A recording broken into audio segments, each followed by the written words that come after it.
What if the most powerful regulator in America, the very agency sworn to protect you, was caught bending the truth to punish someone they couldn't control? This isn't fiction. This happened in a federal courtroom with Elon Musk, and what unfolded next shook not just Silicon Valley, but the entire foundation of American justice. If you believe the truth should never be optional, hit that subscribe button right now. Comment below. Do you trust the system, or did this change your mind? And don't forget to share this video, because accountability begins when people start paying attention. The video didn't even last a full minute, but it was enough to send shockwaves across the country. A dimly lit lab. A woman in a white coat, clearly a Neuralink engineer, is speaking quickly into the camera. Her voice is low, nervous, almost whispering. "We're seeing consistent electrical misfiring in the hippocampus," she says. "If we proceed with human trials in this configuration, the risk of seizures isn't theoretical. It's real." Before she can finish, a man steps into frame, supervisor, possibly legal counsel. "That's enough," he says coldly, cutting her off. "Delete the log." The video ends. Within hours, it's everywhere. X, YouTube, Telegram, even network news. The hashtag #Neuralink explodes across social media. What had once seemed like the next miracle from Elon Musk's tech empire now looks like something far more dangerous. In nursing homes, living rooms, and veterans halls across America, seniors are watching it on TV, wondering aloud, did Musk cross a line this time? Within 48 hours, the SEC launches a formal investigation. So does the FDA. And then comes the Department of Justice. This wasn't just a regulatory checkup, it was a full-on federal dragnet. According to the leaked memo cited by NBC News, Elon Musk himself was named in the investigative orders. Not just as a company executive, but as a potential defendant. A man once hailed as a bold visionary was now being called to answer for one of the most ethically fraught tech ventures in American history. The question wasn't whether Neuralink's brain chip worked. It was whether Musk had intentionally withheld critical safety data, particularly risks of seizures, strokes, and neurological damage from investors and the public. The SEC's formal complaint, unsealed just 3 days after the video surfaced, alleged that Musk knowingly failed to disclose internal engineering concerns about the device's stability in human trials. They pointed to at least 4 investor calls where Musk claimed that Neuralink's latest chip was safe, FDA-aligned, and ready for scaled human deployment. Nowhere in those calls, they argued, was there a hint of the seizure data, or the internal emails, or the suppressed warnings. But the charges didn't stop with financial disclosure. That's where the FDA stepped in. According to federal investigators, Neuralink had already conducted early-phase human trials overseas, exploratory partnerships as they were referred to in internal documents. If that turned out to be true, Musk could be facing far more than a securities lawsuit. He could be looking at bioethics violations under federal law. For the first time in years, the man behind SpaceX, Tesla, and X wasn't just under scrutiny. He was cornered. Public opinion split down the middle. Some saw it as a political witch hunt against an outspoken billionaire. Others, especially older Americans who had lived through everything from thalidomide to tobacco cover-ups, viewed it differently. They remembered when corporations said one thing to the cameras and another behind closed doors. They knew what it meant when scientists were silenced, and they weren't quick to excuse it, no matter how famous the CEO was. By the end of the week, the Department of Justice confirmed what many feared: Elon Musk would be summoned to appear before a federal court in Alexandria, Virginia, to answer for what they called a breach of public trust with potential human harm. And presiding over the case, Judge Anthony Trenga. That name rang familiar. This was the same federal judge who just a year prior had stunned the world by vacating a $500 million fine against Musk after uncovering withheld SEC documents. Trenga, now 73, had built a reputation for being laser-focused on truth, whether it cleared or condemned the accused. His return to the bench for another Musk case was more than coincidence. It was destiny knocking twice, and it set the stage for one of the most consequential legal showdowns in American tech history. In churches, barbershops, and retirement communities across the nation, older Americans leaned in, watching the headlines scroll, reading the reports, whispering across kitchen tables. This time, did he really go too far? This wasn't just about a chip in the brain. It was about trust in leaders, in regulators, and in the promises made by men with power. Whether Musk would fall or fight back was still unclear. But one thing was certain: the courtroom was waiting, and Judge Trenga was already sharpening his gavel. The courthouse in Alexandria, Virginia, had never seen a media swarm quite like this, not even during the last Musk trial. Satellite trucks lined the streets before dawn. Camera crews jostled for space. Protesters and supporters held competing signs under gray skies. Neuralink equals human risk, read one. Another said, let Musk work. But all fell silent the moment the doors opened and the man himself walked in. Elon Musk wasn't smirking. He wasn't tweeting. He wasn't even speaking. Wearing a dark suit with no tie, he moved toward the defense table with a quiet resolve that unnerved even those used to his flamboyance. There was no meme, no microphone moment, only a man surrounded, scrutinized, and for once seemingly stripped of all bravado. Inside the packed courtroom, the mood was electric. Familiar faces returned to familiar roles, but nothing about this felt routine. Judge Anthony Trenga, now 73, stepped into the chamber with the same calm gravitas that had made him a folk hero in legal circles after the SEC reversal just 1 year prior. The gallery stood. He nodded once, then took his seat. The air tightened. Seated across from Musk, Catherine Reynolds, lead counsel for the Securities and Exchange Commission, looked every bit the battle-hardened prosecutor. Last time she had nearly taken Musk down, until her own internal documents surfaced, and the case collapsed. Today her jaw was set tighter. She wasn't here to lose again. At Musk's side sat Michael Freridman, the same soft-spoken but razor-sharp defense attorney who had stunned the courtroom by exposing the SEC's prior discovery violation. In the legal world, he was the quiet storm, and this time his face gave nothing away. Judge Trenga called the court to order. Then, without a pause, he launched into the preliminary reading of charges. The allegations before us, he said. His voice amplified across the wood-paneled room. If proven true, represent one of the most dangerous lapses in biomedical responsibility in the last 10 years. Not a single cough or shuffle followed. Trenga's eyes locked on Musk.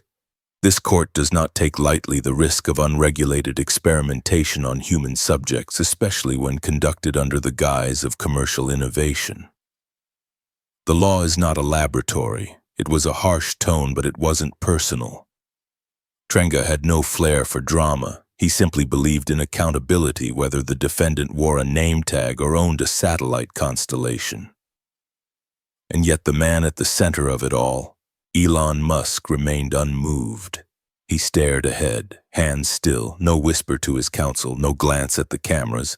His posture carried none of the theatrical tension he'd once reveled in. Gone was the swagger, gone the sarcasm. What sat before the court was a version of Musk the world rarely saw, silent, restrained, and perhaps deeply aware of the moment. The public took note. Across America, especially among older viewers who remembered scandals like Watergate, Vioxx, and Enron, the scene felt painfully familiar. Another empire, another courtroom, another reckoning. But what made this different was the sheer weight of what was at stake.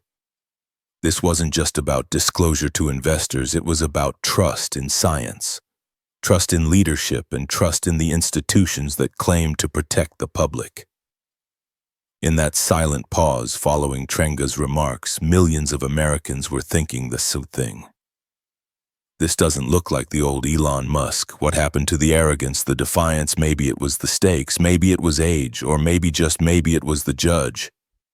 Because Judge Trenga had seen him before and, more importantly, had spared him before. But this time there was no margin for charm, no leniency for charisma. Trenga's voice was flat, deliberate, and impossible to misinterpret. You don't get to play fast and loose when people's brains are involved. The rest of the session was procedural. Timelines were set, exhibits listed, but no one cared about the scheduling. All eyes remained on Musk, and what they saw wasn't a fight. It wasn't defeat either. It was something different, a man preparing to walk through fire, but without the armor of jokes and noise that had once defined him. Even the courtroom artist captured it differently. No exaggerated gestures, no defiant brows, just the sharp contrast of a man once larger than life sitting still waiting. As the gavel finally dropped to close the session, Judge Trenga leaned slightly forward and issued a final reminder. This courtroom is not a stage, it is a forum for facts, for truth, and for accountability. With that, the crowd was dismissed. Outside, headlines exploded. The Musk rematch begins, but he's changed. Judge Trenga returns and he's not playing games. Is this the quiet before the legal storm? One thing was clear, this was no ordinary trial, and whatever came next, America would be watching not for spectacle but for answers.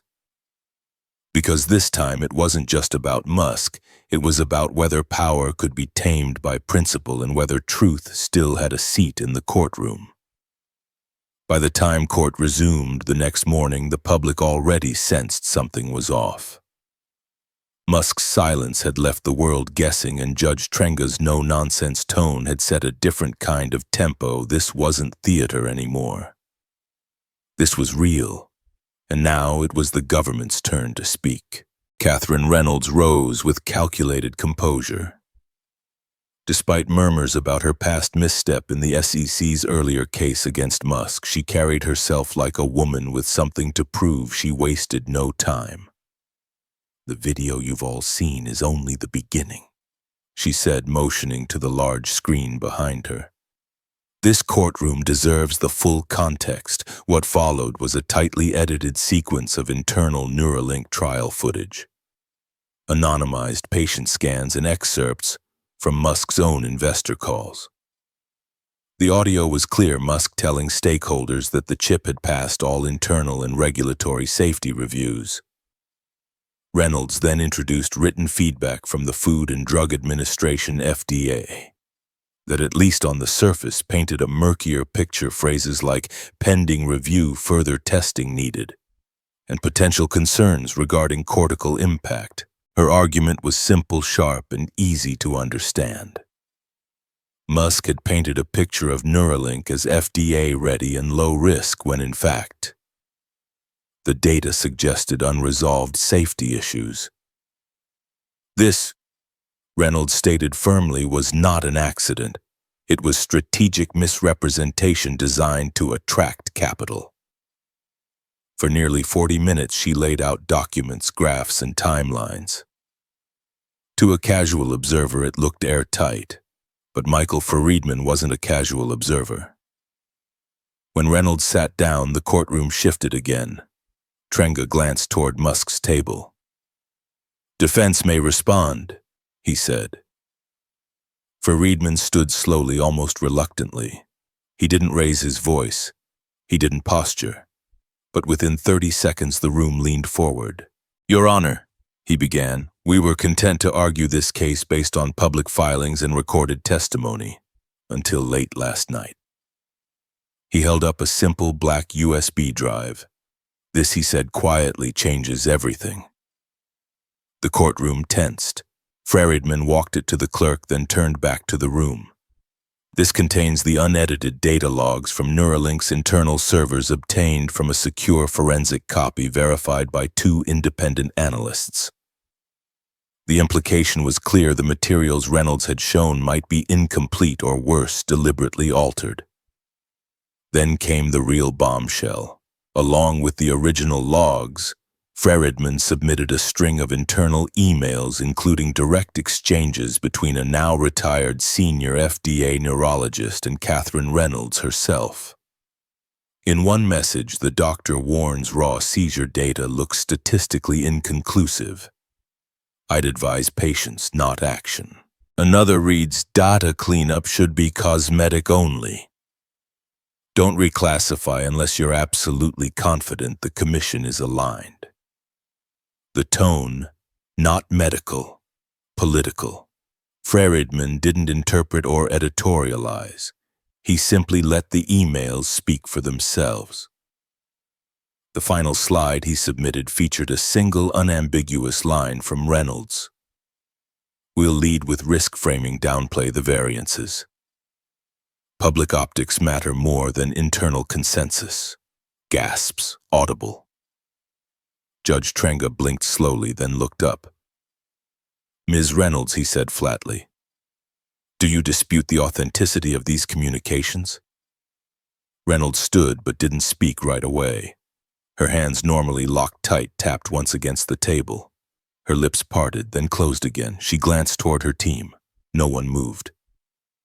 I'll need time to review, she said, voice thinner than usual. Freridman stepped aside. Musk remained still, stoic, almost detached, but focused like a man watching a minefield being uncovered one step at a time. The silence that followed stretched unbearably. Then Trenga raised his hand. This session is suspended until further notice, he declared. The court requires immediate verification of this evidence. No further statements from either party. Bailiffs moved quickly. Spectators stood. Some whispered. Others didn't breathe. Reporters fumbled to text editors. The room just moments earlier, a place of control and ritual, now felt like it might split in two. Reynolds sat down slowly, her expression unreadable. But one thing was certain: the defense had just changed the entire trajectory of the case. What had looked like a regulatory sledgehammer now teetered on the edge of institutional scandal.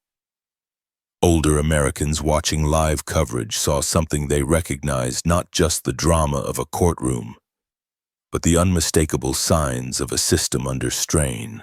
It reminded them of Watergate, of the Pentagon Papers, of that gut-deep feeling when people in power say one thing in public but another behind closed doors. And just like that, the conversation in America shifted.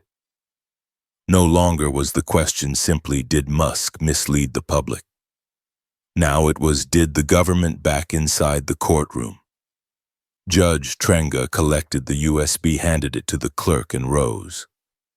As he exited, he spoke only one sentence, quiet but heard by all: truth is not optional in this room.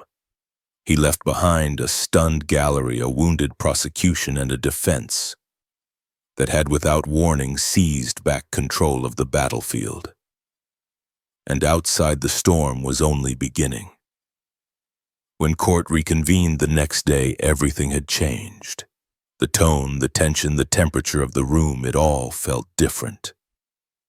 Because now, truth wasn't a theory. It was on a flash drive, it had a chain of custody, and it had been verified. Judge Anthony Trenga opened the session without the usual formalities. His gavel struck once, and the room fell into disciplined silence.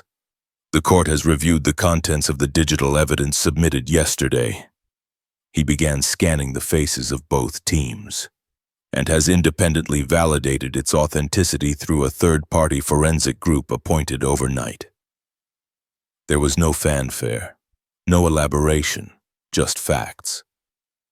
According to the court-verified analysis, the data logs from Neuralink's internal testing showed that, yes, there were known internal concerns about seizure risks. But even more damning was the trail of redactions, intentional omissions made after that data was prepared for submission to regulators and later this very court. That wasn't a mistake, that was a filter. Someone had decided what would be seen and what would not. Then Judge Trenga looked up. His eyes met Catherine Reynolds. Ms. Reynolds, he said, voice steady but edged with unmistakable steel. Were you aware that these documents were altered before being entered into evidence? Reynolds stood slowly. She adjusted her jacket, perhaps buying herself a moment. "Your Honor," she said carefully, "I would need to review the full set of logs and version histories before confirming any specific actions." A pause. Trenga's brow didn't move. "That's not the question I asked." She blinked once, then twice. "With respect, Your Honor, I need to verify." But Trenga had already turned to the clerk. He held up a printed email, the same one now burned into the minds of every journalist in the room. "This email," he said, lifting it toward the bench, "is from your account. Sent 2 weeks prior to the government's filing in this case." His voice dropped slightly, and it reads, "While the internal data presents no consensus on seizure probability, the communications team should proceed with caution. Risk remains technically manageable, but the deterrent impact of an enforcement message will carry public weight." He let the words hang. A moment passed, then a ripple of whispers spread across the gallery like a wind through dry grass. Even seasoned legal reporters shifted in their seats. One dropped her pen. A man from Reuters leaned over and whispered, "That's it," to his producer. The moment was seismic. Reynolds didn't sit, but she didn't speak either. For the first time since this entire spectacle began, she had no answer. Judge Trenga looked across the courtroom at the SEC attorneys, at the observers, and finally at Elon Musk, who sat unmoving, watching it all, like a man who had already seen how the game would end. "Let me be clear," Trenga said, his voice lower now but unmistakably direct. "This court cannot and will not make determinations based on public optics. We deal in truth, not theater."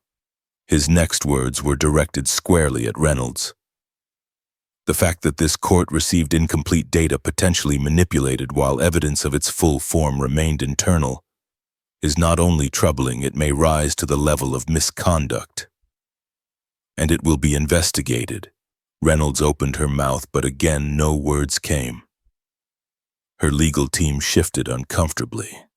And then something happened that hadn't occurred in the last 3 hearings. Elon Musk leaned forward.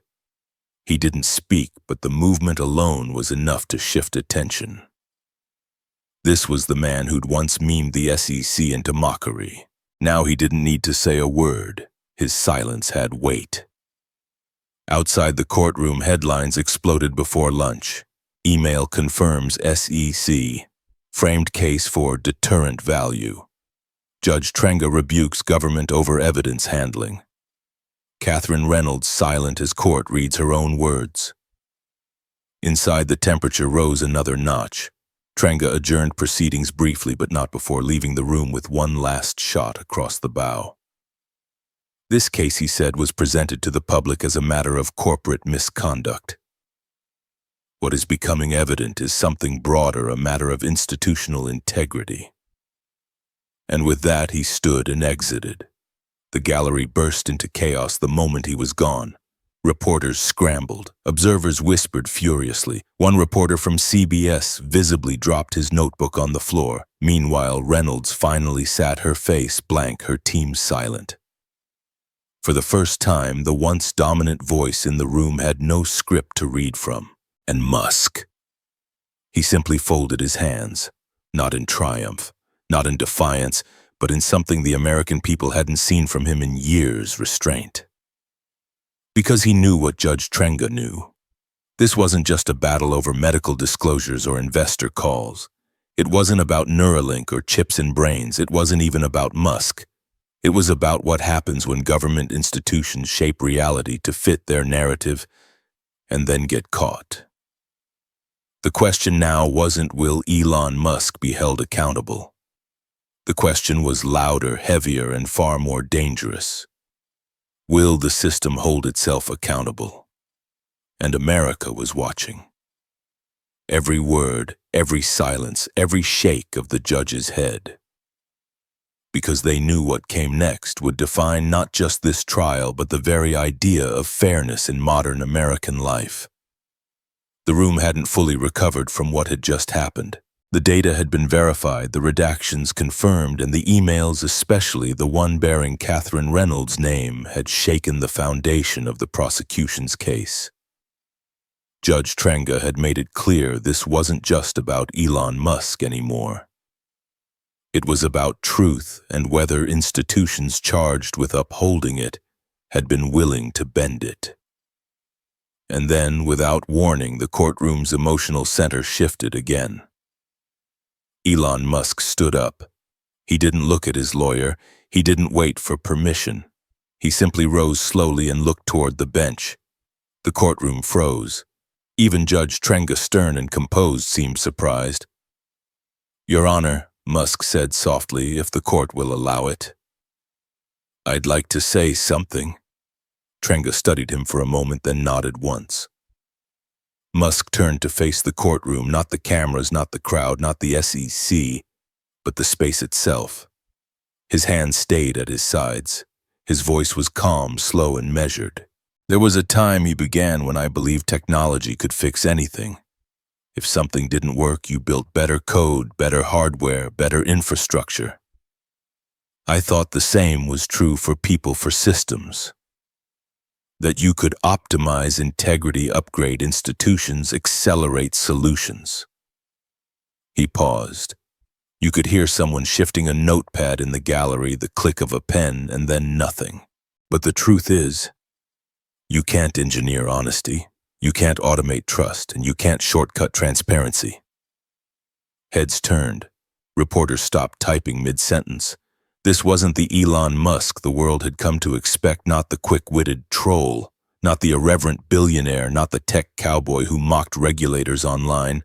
This was different, grounded, sincere. Musk turned his gaze toward the SEC table, not in hostility but in quiet clarity. "Whatever mistakes were made in this courtroom or outside it, we need to be better. All of us. Because the people putting their faith in us, they're not hedge funds or stock tickers, they're families, retirees, veterans, teachers, Americans who still believe in what innovation can do if it's honest." For the first time, Reynolds looked down at her hands. "This has never been about ego for me," Musk continued. "It's been about building something that matters. And I see now that building trust is harder than building rockets, but it's more important." He stepped back, nodded once to Judge Trenga, and sat down without another word. A full 5 seconds passed before anyone in the room moved. Then slowly Judge Anthony Trenga leaned forward. This was a man known for his control, his discipline. He never wasted words. But now his voice cracked ever so slightly. "Mr. Musk," he said, "what you've just said may not carry legal weight, but it carries moral weight, and that matters." He took a breath. Then for the first time in 5 days of proceedings, he looked tired. "This court does not exist to punish inconvenience," Trenga said. "It exists to uncover truth. We don't pick the side that's louder or more comfortable. We pick the side that's right, even if it's the hardest path." His words hung in the air like a quiet sermon to a courtroom full of people who had just hours earlier expected fireworks, but now sat still, quietly absorbing something far rarer: accountability on both sides.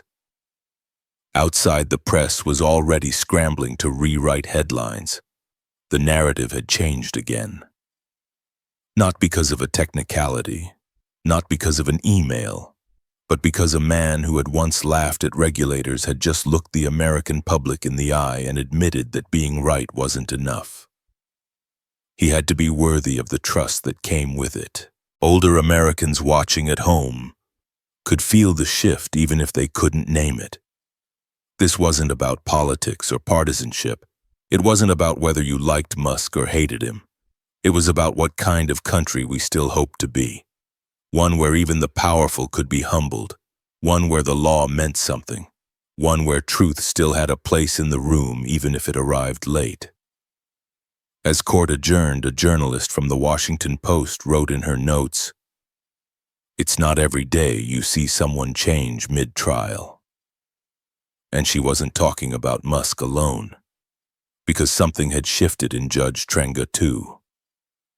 Not in his rulings, not in the letter of the law, but in his eyes. In the way he looked at the people in front of him.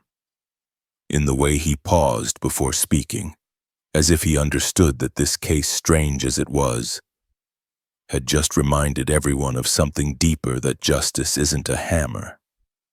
It's a mirror, and sometimes it reflects back things we didn't expect to see. And with that, the gavel came down, not with a bang, but with quiet authority. The courtroom emptied slowly, not with cheers or jeers, but with the soft rustle of people leaving a space where something real had happened. Something that couldn't be reduced to headlines or hashtags, something that might just be remembered. When the courtroom doors closed for the last time that week, America didn't go back to business as usual. This wasn't just another headline in a 24-hour cycle. It was something deeper, something that hit the marrow of the public's trust in institutions, both corporate and governmental. And within days, the tremors of that final gavel strike rippled outward in ways no one could ignore. The first domino to fall was the Securities and Exchange Commission itself.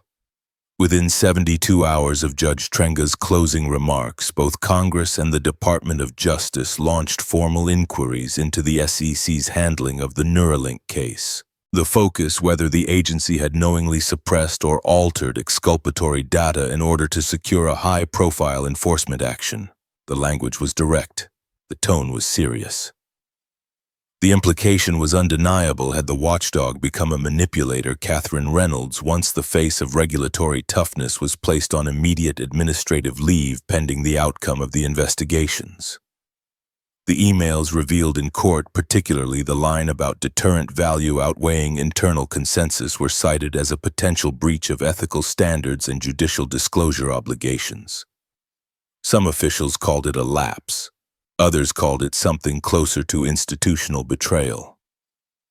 But accountability wasn't a one-way street. Elon Musk, now walking away from one of the most high-stakes legal battles of his career, made a move that stunned even his critics. Instead of going on the offensive or basking in vindication, he announced that Neuralink would voluntarily suspend all clinical trials for 12 months. The message was clear: no more shortcuts, no more silent corridors. The pause wasn't court-ordered, it was self-imposed. But what came next made headlines for a different reason. In a press conference streamed from a quiet room in Austin, Texas, Musk introduced something called Open Trial. A new digital platform, free and accessible to the public, that would allow researchers, journalists, ethicists, and even ordinary citizens to view anonymized real-time data from ongoing and past Neuralink research. Safety reports, failure rates, internal debates, all of it unfiltered. "We've learned that trust isn't earned with words," Musk said. "It's earned with transparency." For older Americans, those who had seen decades of breakthroughs, abuses, cover-ups, and corrections, it struck a familiar chord. This wasn't just about science. It was about how science is shared, who decides what gets disclosed, and why. Meanwhile, back in Virginia, Judge Anthony Trenga made an announcement of his own. Just 1 week after the case concluded, he released a personal statement confirming that he would retire from the federal bench at the end of the year. The legal world was stunned, but it wasn't a retreat, it was a transition. Trenga announced he would be joining the faculty at Georgetown Law, where he would teach a course entitled Legal Responsibility in the Age of Artificial Intelligence. His goal: to prepare the next generation of jurists, regulators, and advocates for a world where technology would constantly outpace the law and where truth too often would get buried in code, in politics, or in noise. "We must remember," he wrote, "that the speed of innovation does not relieve us from the weight of moral responsibility." His words, like his rulings, were plain but powerful.